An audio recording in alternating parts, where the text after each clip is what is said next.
मैं समस्त गुरुओं के सम्मान में अपनी चार पंक्तियां कहता हूं ताकि आप सब हम सब उन्हें प्रणाम कर सके कि आपकी परछाइयां हैं सब, हर चीज में शामिल तुम्हारा नूर होता है।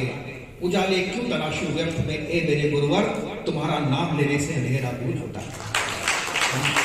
हम गगन भरी तालियों से स्वागत करें, एक बार जोरदार तालियों से। सम्मानीय मंच एवं उपस्थित सभी आमंत्रित ब्रह्म परिवार से सभी लोग, कहते हैं पुस्तक के लेखक हैं आईएएस युवा श्री नियाज खान साहब। भानपुरा पीठ के शंकराचार्य परम आदरणीय ज्ञानानंद जी के हाथ में आचार्य शेखर जी, भैया नियाज खान साहब का ब्राह्मण हमारा मुल्क, हमारा देश एक दूसरे को समझने वाला देश है, साझा संस्कृति का मुल्क है। यहाँ पर हिंदू, मुस्लिम, सिख, ईसाई सभी एक दूसरे की भावनाओं को समझते हैं और ये केवल हिंदुस्तान में ही संभव है। एक बार हम जोरदार तालियों से इस विमोचन के साक्षी बने।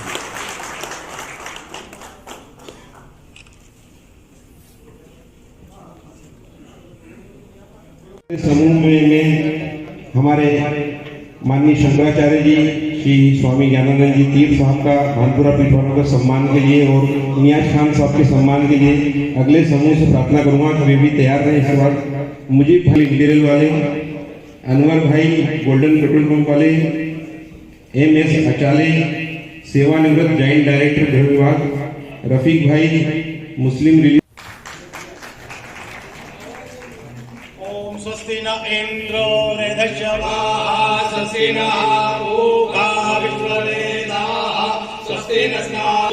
ओम द्यौः शान्तिरन्तरिक्षको शान्तिः वारिष्ठ शान्तिर्भवतु।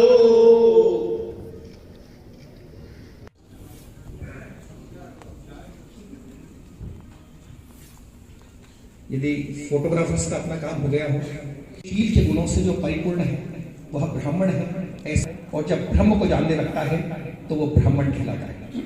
महर्षि याज्ञवल्क्य और महर्षि पारशर के अनुसार जो निष्काम वेदों का अध्ययन करता है, तरुण उपाध्याय जी और सभी लोगों से मेरी प्रार्थना है कि सभी लोगों को अपना स्थान ग्रहण करवाएं ताकि हम पुस्तक विमोचन ब्राह्मण द ग्रेट का ये मंगल अवसर है।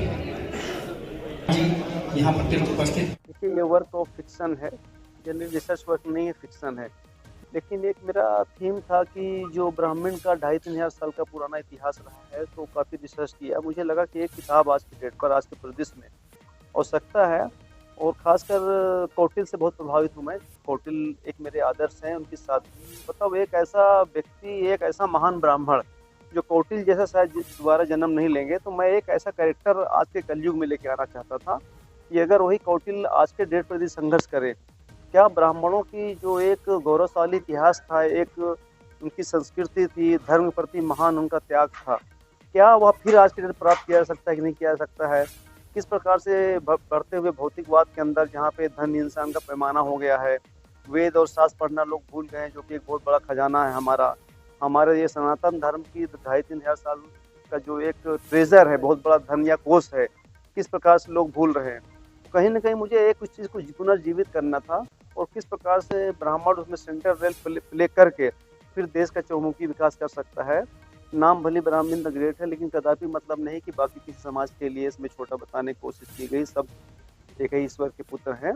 लेकिन बात सिर्फ ये है कि ब्राह्मण जो समय के साथ साथ जो बदलाव हुआ, और जो उनका वेद थे, पुराण थे, जो उनका एक बड़ा रिच इतिहास था, भौतिकवाद के उसमें सब लोग भूलते चले गए, और हर कोई एक पाश्चात्य जगत के माया जाल में ऐसा फंसा है कि जो हम बहुत बड़ा जो धरोहर थी हमारी हाथों से निकल रही है।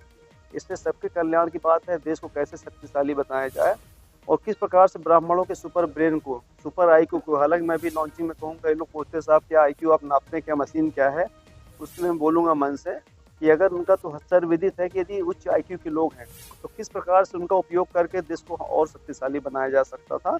और यही मैं बुक लेकर के आया था, ब्राह्मण द ग्रेट। और ये किसी भी स्थिति में किसी जातिवाद को ना तो बढ़ावा देने वाली है और ना किसी को नीचा दिखाने वाली है। ये देश को और मजबूत करने वाली है, सभी और समाज को बांधेगी। प्रश्न इतना है कि जो ब्राह्मण अपने आप को आइसोलेटेड महसूस कर रहे हैं, कैसे कॉन्फिडेंस बिल्डअप किया जाए, किस प्रकार से उत्साह से आगे बढ़ें और उनके मैक्सिमम पोटेंशियल को, ब्रेन कैपेसिटी को फिर से देश के हित में उपयोग किया जा इसमें सके। कितनी काल्पनिकता है और कितनी वास्तविकता है, क्योंकि ब्राह्मण इससे अपने आप को गौरवान्वित समझ रहा है और ये आपको फिक्शन बता रहे हैं, इसका मतलब तो काल्पनिक हो गई पूरी। देखिए, ये फिक्शन भी दो कैटेगरी होती है, realistic fiction and pure fiction. तो मैं तो इसको रियलिस्टिक फिक्शन कहूँगा, क्योंकि ठीक है, जूनियर कौटिल नाम कोई व्यक्ति आज के डेट पर नहीं, सारे पात्र काल्पनिक हैं, लेकिन जब उसके बैकग्राउंड के अंदर आप जाएंगे तो आपको एक सत्य का एहसास होगा, एक आपको लगेगा नहीं ऐसी चीज़ें हो सकती हैं या होंगी, इसलिए मैं इसको रियलिस्टिक फिक्शन कहूँगा मैं, कि चीज़ें सारी काल्पनिक है। लेकिन किस प्रकार की किताब है क्या? आज ब्राह्मण द ग्रेट एक हमारी पुस्तक जो IAS अधिकारी, और विशेष करके स्वागत योग्य बात यह है कि एक मुस्लिम धर्म के अधिकारी होने के बाद, मुस्लिम समाज से आने के बाद वो ब्राह्मण द ग्रेट के ऊपर उन्होंने एक पुस्तक का विमोचन किया, तो हम सब लोगों के लिए गर्व की बात है। और आज आप देख रहे हैं कि आपने देखा यहाँ पर आज कि पूरी पुस्तक विमोचन के अवसर पर पूरा समाज, केवल ब्राह्मण समाज नहीं, आपने देखा यहाँ पर बोहरा समाज के लोग, मुस्लिम समाज के लोग, इसके साथ साथ कायस्थ महासभा, क्षत्रिय महासभा, हमारे अग्रवाल समाज के वैश्य महासभा के लोग, और हमारे अनुसूचित जाति और आदिवासी क्षेत्र के भी लोग हमारे यहाँ आज इस पंडाल में आए हुए थे।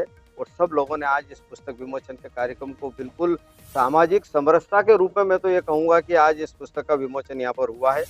मैं आज के इस अवसर पर अपने ब्राह्मण समाज को जो आयोजन करने का एक सौभाग्य प्राप्त हुआ है, उसके लिए मैं नियाज साहब का भी हृदय से आभार व्यक्त करता हूँ। और उज्जैन को ये सौभाग्य प्राप्त हुआ, चूँकि उज्जैन महाकाल की नगरी है और अध्यात्म की एक राजधानी है, धर्म की एक राजधानी है, और इसलिए उज्जैन को ये गौरव प्राप्त हुआ। इसके लिए मैं उज्जैन की जनता की ओर से उनका भी हृदय से आभार व्यक्त करता हूँ। संत और शंकराचार्य जी भी इसका कार्यक्रम, हमारा सौभाग्य है कि इस अवसर पर हमने पुरी के शंकराचार्य जी को भी निवेदन किया था। हमने द्वारका पीठ, शारदा पीठ के शंकराचार्य पर उनकी व्यस्तता के कारण वो उपस्थित नहीं हो सके, लेकिन भानपुरा पीठ के शंकराचार्य जी, दिव्यानंद जी तीर्थ के हमारे जो गादी पर बैठे हुए ज्ञानानंद जी तीर्थ, आज उनके कर कमलों से, महामंडलेश्वरों के कर कमलों से आज इस पुस्तक का विमोचन हुआ है। जब आपको अंदर जाएंगे तो लगेगा हमारे चारों तरफ हो रहा है, इसलिए मैंने उसको नाम रियलिस्टिक फिक्शन दिया है। सर, देश में जातिवाद की राजनीति चल रही है। जैसे ही आपकी इस बुक का प्रचार प्रसार शुरू हुआ, वहीं कुछ कटाक्ष भी आने लगे, भीम आर्मी द्वारा भी इस प्रकार के कटाक्ष किए जा रहे हैं। इन कटाक्षों पर आप क्या कहेंगे? देखिए, अभी केवल टाइटल आया है ब्राह्मण द ग्रेट, लेकिन उस पर किसी ने कोई एक लाइन पढ़ा नहीं। किताब आज अपलोड हो गई है, पहली बार अभी कुछ घंटे पहले अमेजन पे चली गई है, ई बुक भी अपलोड हो गई। अब जब लोग पढ़ेंगे तब कटाक्ष करें तो ठीक है, अभी तो टाइटल पढ़ के ब्राह्मण द ग्रेट और लोग कमेंट करना मेरे ख्याल से बिल्कुल ठीक नहीं है। पढ़ने के बाद जो कमेंट आएगा तब स्वागत करूंगा, तब जवाब दूंगा उसका। दिन में ब्राह्मण समाज का सम्मान भी किया। देखिए, समान ऐसा नहीं कि ब्राह्मण समाज ने स्वागत किया, बाकी सब मेरे भाई हैं, सभी लोग हैं, ब्राह्मण है, ब्राह्मण भी हमारे भाई हैं।